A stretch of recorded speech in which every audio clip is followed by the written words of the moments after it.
Thursday's New York Times, Trump vows warlike posture if Democrats investigate him. Likewise, The Guardian, Trump issues threat of warlike response after Democrat gains. The Financial Times. On the other hand, Trump urges bipartisan approach as Democrats take control of the House. So which was true, and which was fake news? Both, of course, were true, because Trump said both. And it's another reason why we should now surely know better than to take seriously anything he says. Much better to concentrate on what he actually does rather than on his rant of the day.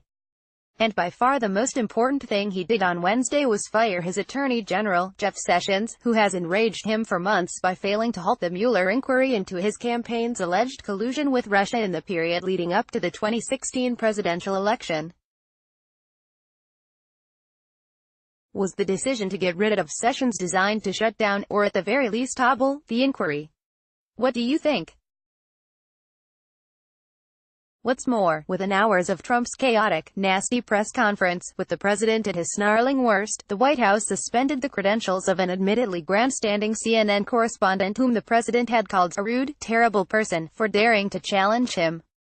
It was yet another petty response from a man who will never be able to get his head round the idea that the job of journalists is to do just a bit more than sing his praises all day.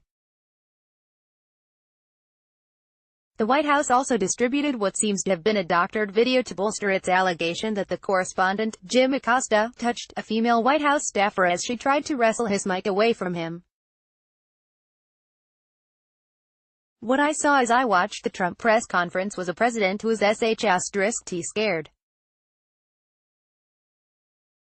Scared of what a Democrat-controlled House of Representatives could start prying into: tax returns, conflicts of interest as visiting foreign dignitaries choose to buy accommodation at Trump properties, scared of subpoenas that House committees can now issue, and scared, above all, of what the Mueller investigation might come up with.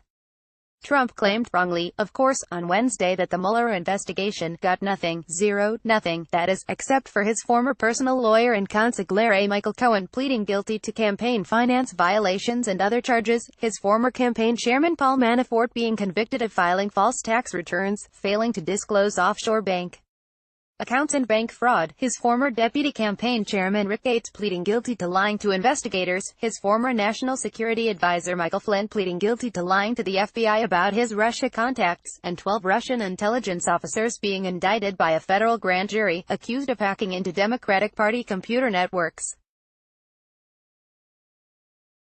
I've probably left a few out, but I think you'll have got the point, and here's where the Democrats will have to get canny.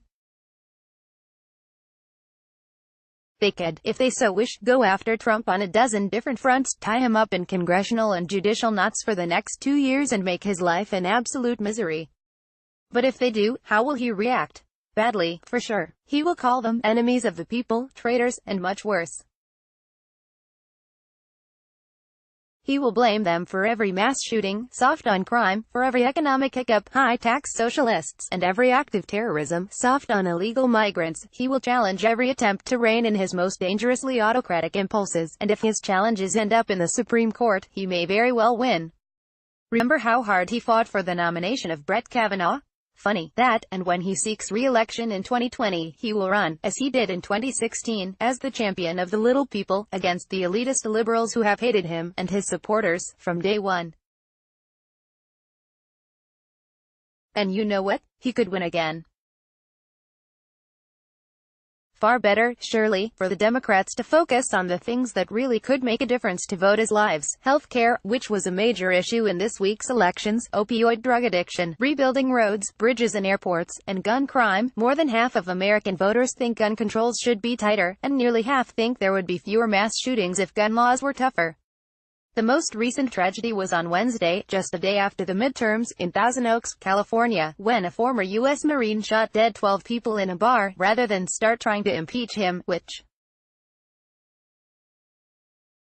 unless Mueller comes up with something truly earth-shattering, would be bound to fail in the Senate. It would make more sense to show voters that Democrats are better for them, their families and their country. defeat Trump in 2 years' time, and then, if there is evidence that he may have committed crimes, prosecute him as a private citizen. When George W. Bush and Barack Obama each suffered major reverses in midterm elections in 2006 and 2010, they openly acknowledged that voters had administered what Bush called a thumping, and Obama called a shellacking. So when Trump was asked what lesson he took from his losses on Tuesday, how did he respond? "I'll be honest, I think it was a great victory. I think people like me